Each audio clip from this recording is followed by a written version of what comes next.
How do you decide a story's ending?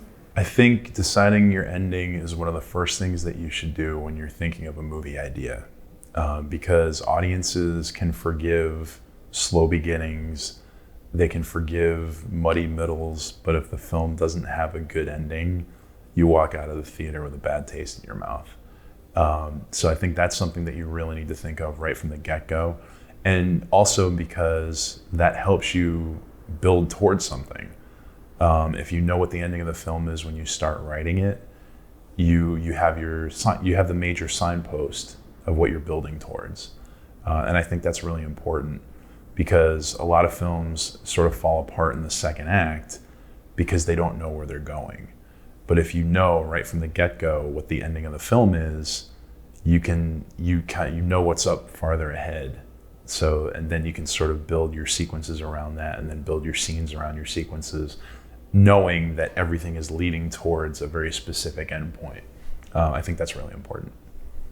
And so by outlining, that's where you would discover it? Absolutely, yeah. And it's nice, outlining is good too, because you can see if an ending that you've picked doesn't fit with the rest of your film. Like a writer may decide, there's a moment in the second act that I have to build this film around, which is great, if it's something that you're really passionate about, but it may not work with the ending you've chosen. So by outlining, you can decide, okay, what are the moments that I'm going to be building this film around, and how can I get those moments to help me towards a satisfying ending, if that makes sense. Have you heard of the 24 plot points? Doing it that way? We spoke to another gentleman who's a writer and an instructor or a professor, and he talked about the 24 plot points. I may know them under a different name. Oh, okay, maybe that's it. Yeah. So you're writing down these 24 points and then plugging in the different things. So that might be actually very similar to Professor Edson's process, because he has 23 hero goal sequences in a film. Okay. So that could be pretty close to that. Interesting. And so that's done, in the beginning? So you're mapping that out? Okay. Yeah. And that's sort of your guide, your map. Interesting. Okay. Yeah. And so then that 23rd or 24th, that's your ending. That's your... Yeah, I mean, normally the last 3 to 5 hero goal sequences are your ending. So it's not one particular moment, but it's your third act, right? Wow. So you understand what's going to happen in your third act as far as what the major action through line is, and then also what the emotional sort of wrap up is for these characters. Does this character get what they want? Do they get what they're fighting for? Have they learned anything through the experience? And you don't have to necessarily. I mean, that's how Seinfeld was on the air for 10 years. That however you want to wrap up the story, that act is where all those events take place, and that's where all those questions are answered. So that's kind of the zone, where you can answer those questions. So let's say 19 through 23 or 25, yeah. 24. Yeah, it's according to Professor Edson, the first act has 6 hero goal sequences, the second act has 12, and then the third act can have anywhere from 3 to 5. So yeah, that's usually how it goes.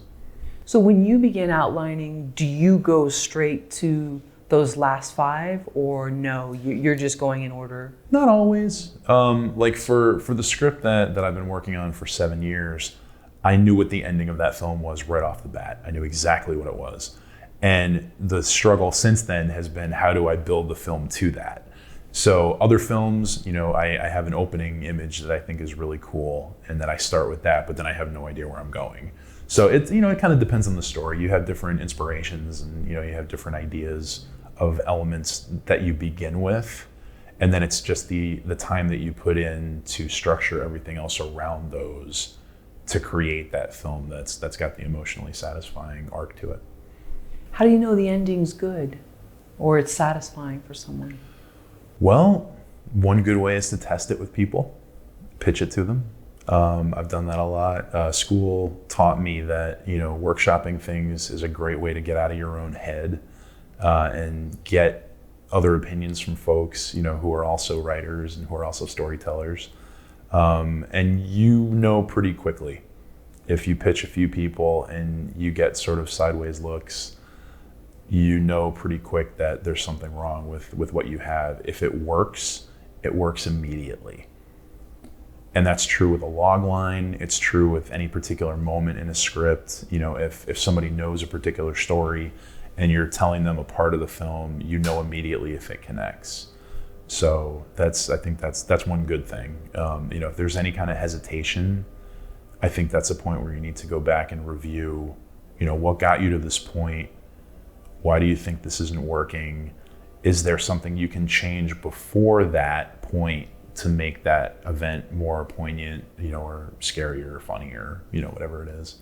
But in my experience, it's pretty quick that you learn by workshopping whether or not something is working. Do you ever change endings mid-course? Like you know your ending when you outline, and then as you start writing, you've decided, you know what, I think the ending's changed. Yeah, I've done that. I've written films where the beginning ends up completely changing.